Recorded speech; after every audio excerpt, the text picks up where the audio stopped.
In this video, I'll be discussing the increasing trend happening with modern LEGO, which has been showing LEGO directly changing their marketing strategies and product portfolio in an unprecedented way that has never been done before. So I'll be discussing what's happening, why this is happening, and whether I think this will continue into the future. So what's up LEGO fans, it's LEGO Man Cam, and this sway away from LEGO for kids has been happening increasingly over the past few years, but it was made most apparent to me in the newest wave of LEGO Star Wars sets coming May the 1st to celebrate May the 4th, Star Wars Day. Firstly, we have the Rebel U-Wing fighter, we then have Kylo Ren's command shuttle MIDI scale, the Star Wars logo, Jango Fett's helmet, Jango Fett's Slave 1 UCS set, the Kylo Ren helmet, a buildable chopper, a Luke brickhead, and a Revenge of the Sith brickheads 5-pack. Of course, there is then also the Camino training facility,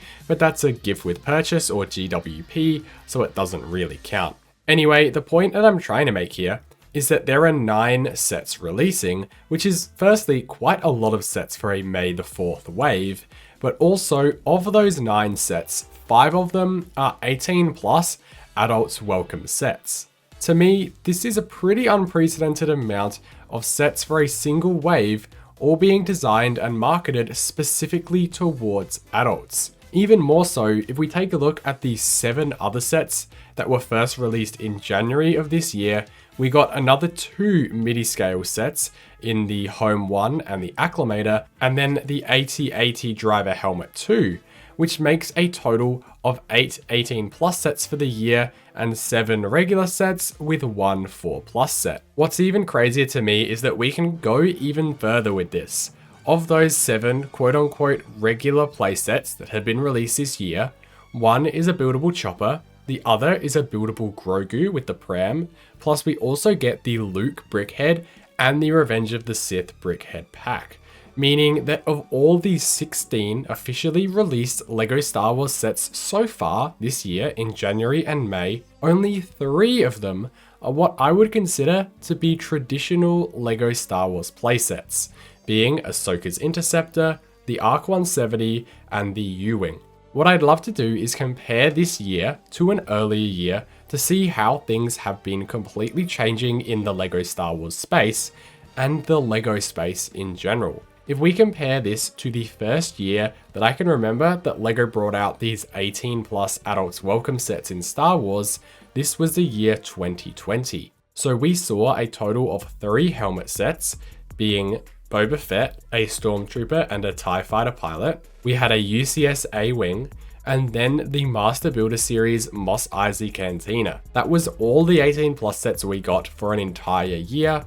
Plus, we could also throw in that buildable Dio and Grogu, as they are also displayable sets. This was compared to an additional 20 sets that I would consider to be quote-unquote traditional play sets, with minifigures and lots of play functions. Some of the ones you probably remember are things like the Razor Crest, the 501st Battle Pack, or even the AAT with that sweet Ahsoka minifigure. Essentially, what I'm getting at here is that it's becoming very clear to me that LEGO is continuing to move more towards these 18 plus collector sets compared to your regular playsets, which are becoming far and few between. Now let's start discussing why this is the case and whether this is actually a good thing or bad thing. But firstly, yes, kids can still be interested in these sets and very well may still buy them. But in my opinion, the general public's opinion would be that these sets are adult collector sets, and I'm sure they would opt for the more exciting, colourful, and action-packed boxes for their kids' playsets. So why is LEGO doing this? Why is LEGO making so many sets designed specifically for adults in 2025? And why is this happening directly in Star Wars, which is historically seen as one of LEGO's most celebrated and popular licensed themes? Just quickly though, if you have seen a few of my videos and enjoy them, please consider subscribing to help us reach our goal of 30,000. It's the best thing you can do to help the channel grow. So let's start looking at some other themes that came out this year, firstly with Marvel. This adult set problem isn't as apparent here. In the same time span, being the first part of 2025, only the Iron Spider and Iron Man busts that I spoke about in my last video are directly 18 plus black boxed sets. Sure, there are some more display-focused sets, like the horrendously bad Endgame Final Battle and Civil War Airport sets, but we still get a number of mechs, car chases, and monster trucks that would definitely be classified as traditional playsets. Or take a theme like Ninjago, which continues to mostly only get kid-friendly playsets. Yes, they have begun to slightly venture outside of this space, with things like the Dragonstone Shrine and Cole's Titan Mech from last year, which are obviously pitched at an older audience, or even the leaked Kai Mech or Dragon that we're getting later this year, but these sets aren't so overtly pictured as for adults, as they still have traditional box art and those lower age ratings. So why is this happening mostly in the Star Wars theme in particular? Since if you don't already know as well, we're set to be getting the first ever $1,000 USD set releasing later this year, being the Death Star, which I doubt will obviously be another 18+ adult-based black box set. Maybe the majority of Star Wars fans today are either older teens or just adults in general.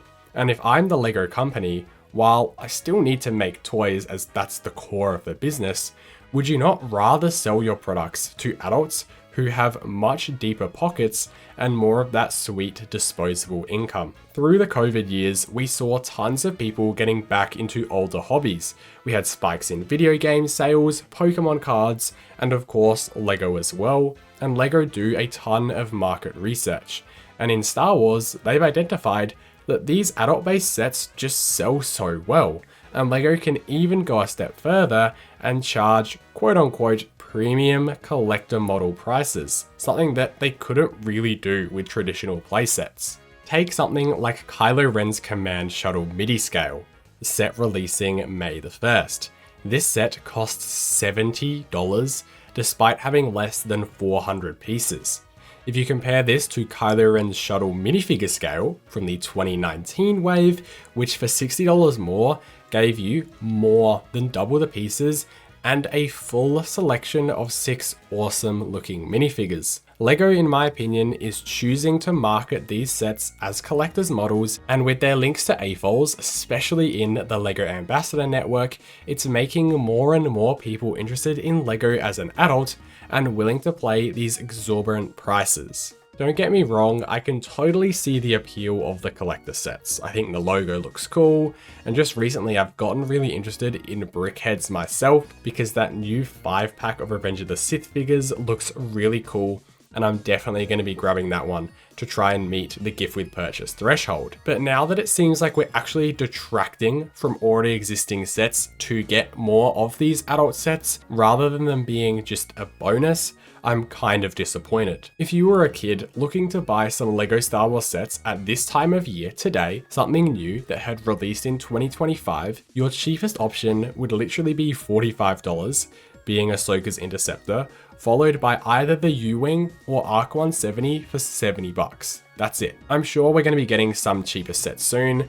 In fact, I'm very certain with a potential battle pack and microfighter coming out in around June. However, at the moment, there's just nothing for kids to buy with their pocket money. Do you like this shift towards adult sets as you're probably an older person watching this video? Or should we be concerned that we're starting to lose our traditional LEGO playsets? If you enjoyed the video, please consider subscribing to help us reach our goal of 30,000, and I will see you in the next one.